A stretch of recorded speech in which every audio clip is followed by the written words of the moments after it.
It's Ken Harbaugh with Against All Enemies on the MeidasTouch Network.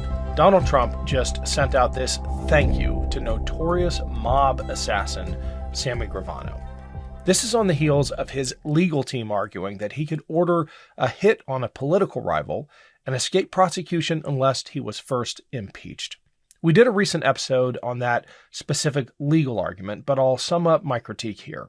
If a president has to be impeached in order to face legal consequences of any kind, including for murder, then he could, in theory, just order the assassination of anyone in Congress who dared vote for impeachment and be entirely immune from prosecution because impeachment would have to happen first. In case we think this is just some outrageous hypothetical presented by a judge with an overactive imagination, here is audio tape of one of Donald Trump's closest former advisors, Roger Stone, discussing assassinating two of his political rivals, Eric Swalwell and Jerry Nadler. There and go find Swalwell and get this over with. It's time to do it now. Then we'll see how brave the rest of them. Either Swalwell or Nadler has to die before the election. They need to get the message. Again, just not putting up with this again. Donald Trump has introduced violence into our political discourse in a way we have not seen in a very long time. He is clearly a danger to the republic and to society. It is long past time that people outside politics assume as part of their professional responsibilities a duty to warn the American public.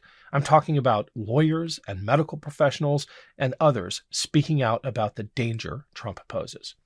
I talked with Dr. Bandy Lee about this. She is a clinical psychologist who taught for 17 years at Yale and was one of the first to recognize this duty to warn when it comes to the former president. It was a controversial decision at the time, and she actually lost her job at Yale over it.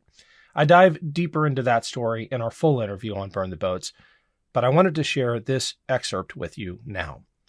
Dr. Lee has clearly been vindicated.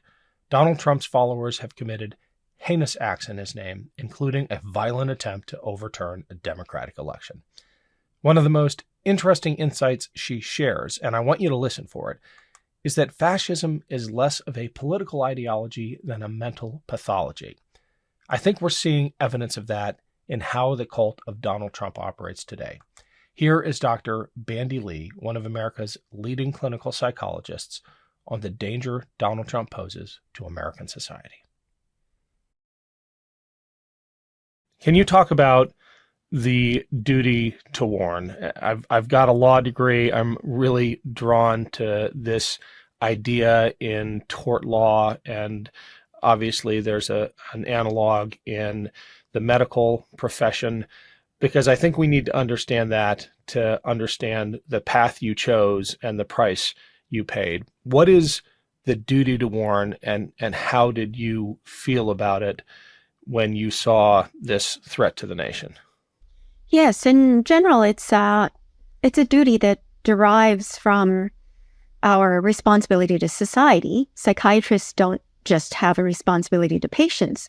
They also have a responsibility to society, as outlined clearly in the preamble of the American Psychiatric Association's ethical guidelines, even though they negated it at the onset of the Trump presidency. Well, there was a case in California called the Tariff-Soft Doctrine that brought about the phrase duty to warn, but the general principle was that confidentiality, which is sacrosanct in medicine and psychiatry, still has a rule that supersedes it, and that is the duty to warn against danger. So you can break confidentiality in the case of a patient if the patient expresses an urge to harm others or to become a danger to the public. Now, that's in a patient situation. In a public situation, the duty to warn is even more encompassing because there is no confidentiality to break. Whatever we're making our assessment from is public knowledge. And what we're sharing actually is our decades of specialized knowledge, general knowledge, as well as clinical experience, which we have a duty to share with the public, not just as professionals, but as citizens who are obligated to share our gifts with society.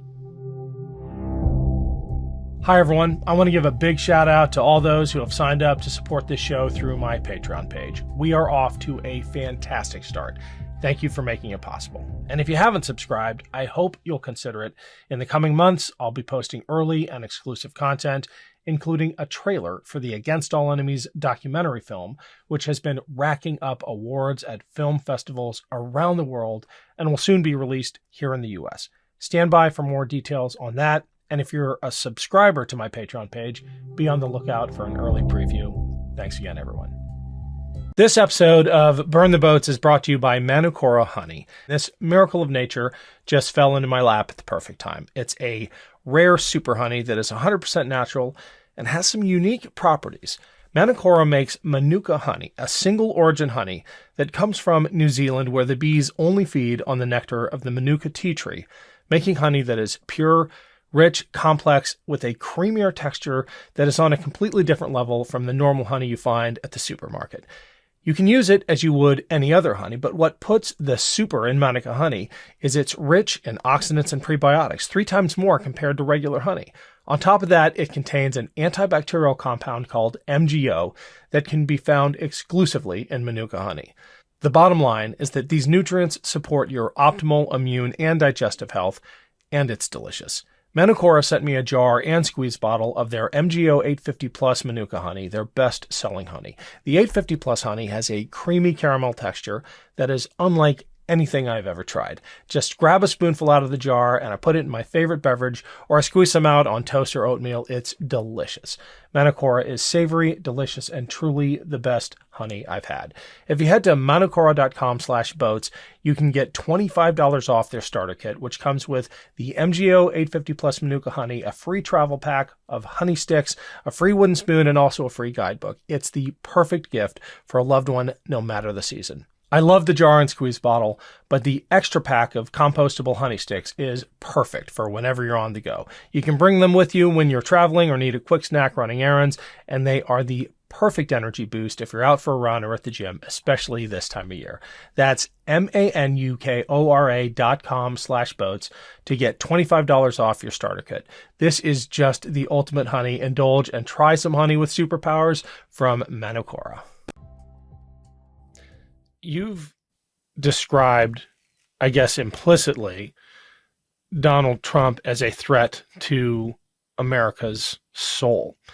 Your last book was titled Trump's Mind, America's Soul, and your assessment of the danger he poses implicates the broader nation.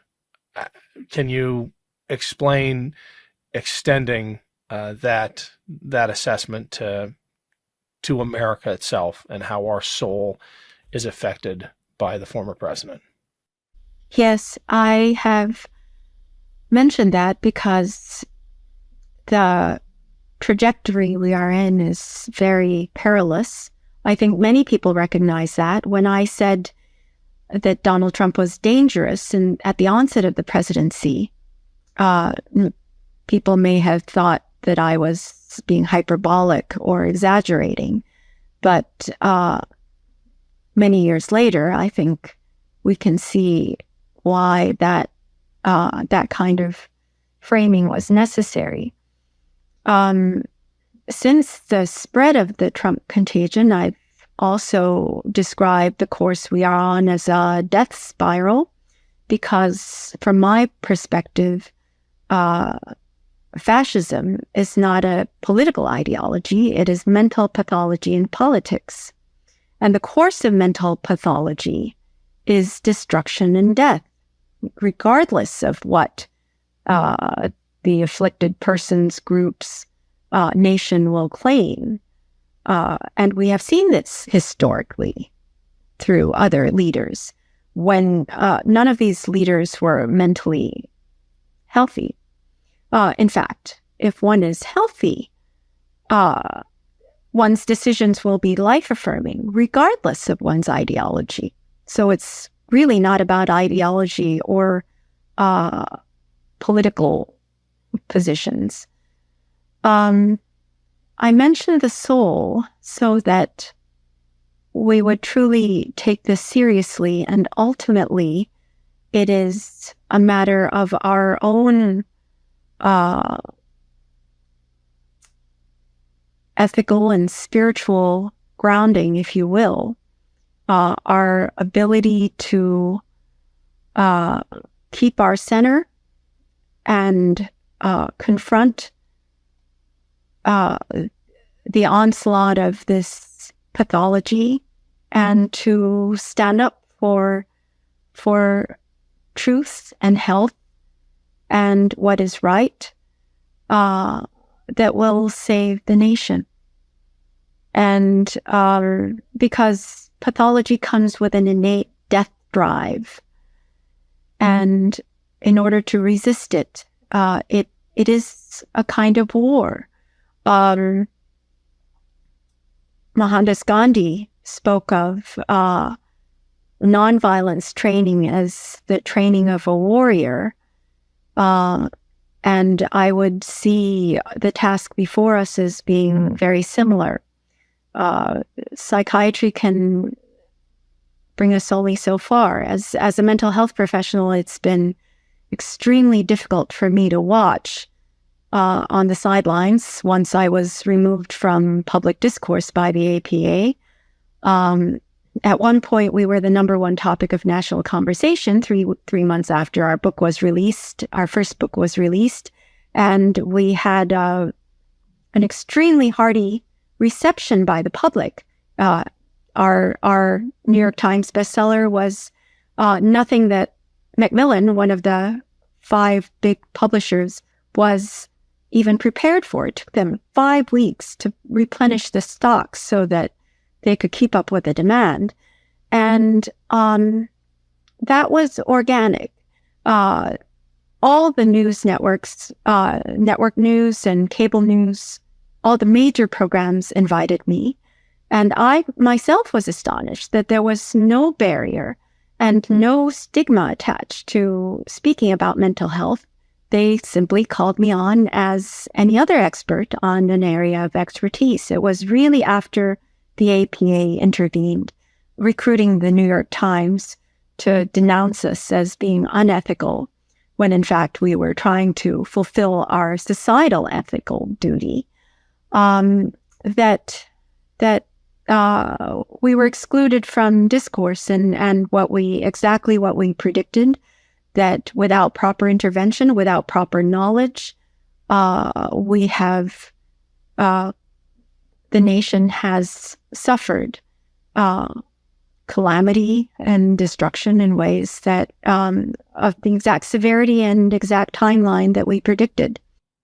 I don't imagine you derive much satisfaction from the vindication of seeing your predictions play out. It's vindication, but it can't feel good to see your predictions about Trump's violent tendencies actually made real.